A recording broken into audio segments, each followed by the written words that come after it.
done. Yes. This was already existing here, so this is like very old.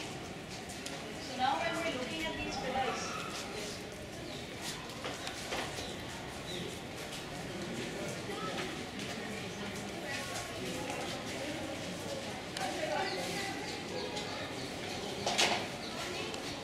alright, so now these pillars are what I'm wanting you to take a look at. So if you take a close look at the pillars, you will find that it begins with the base and then you have this little alcove in the center. So there you can actually see a human figure which was carved in there. As you go on higher, you see the temple bells, you have the lotus flower carved in there, you have the flower vase with the flowers coming out. Then again there are figures up here. So it's not that these figures were actually worn out, they were actually chiseled out. They were with a hammer and the chisel it was cut off to convert it into the Islamic side. And again, so it goes on. Well, one other interesting feature here is that again there's no cement between any of these stones. This is the groove and socket joint, sort of. So it's like sitting one on top of the other. And it has been sitting for almost now 800 years or more, because it was done in 1053, so it's been almost like 1,000 years in fact now. So it's been there. And luckily in Delhi we don't have very strong earthquakes or anything, so they don't sort of tend to fall very often. Okay, so continuing to the Islamic side, now when they converted it, so they put in the plain pillars. Now if you take a look on that side, going up ahead, so that is, you see the plain pillars there.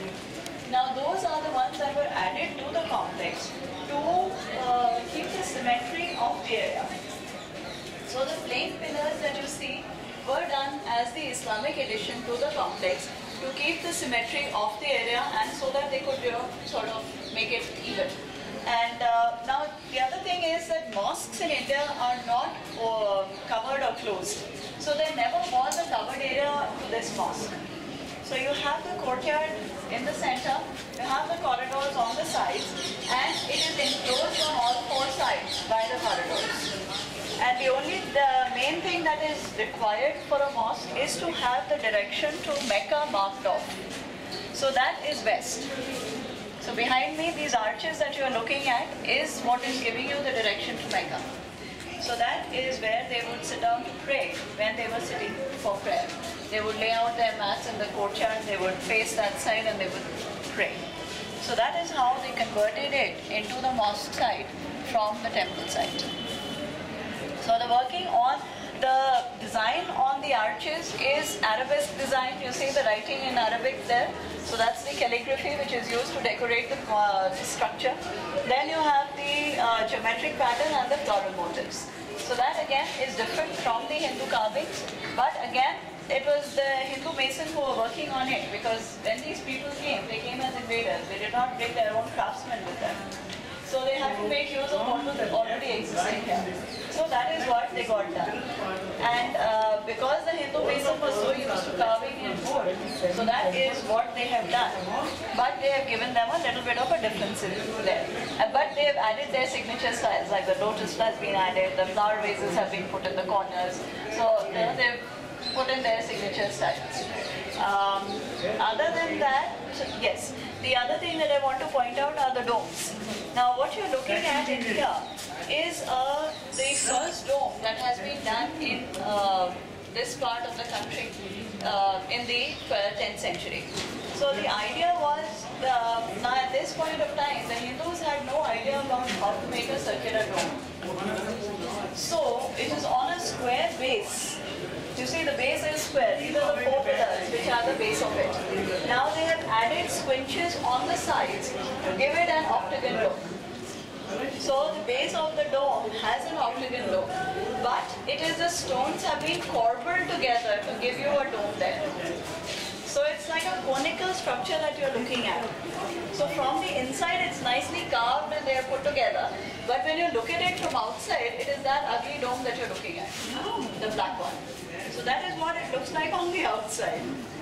So this was the first dome that was done in this part of the country by for the Muslim rulers by the Hindu Masons. And then it took them almost 100 years to evolve from this to the true dome, which had the central keystone that was taking the tension from the sides of the building, and it was on a true octagon base. So as you walk closer to the tower, you'll see there's another gateway up there. So that has a circular dome there, and that is the true dome, which was done in 1311.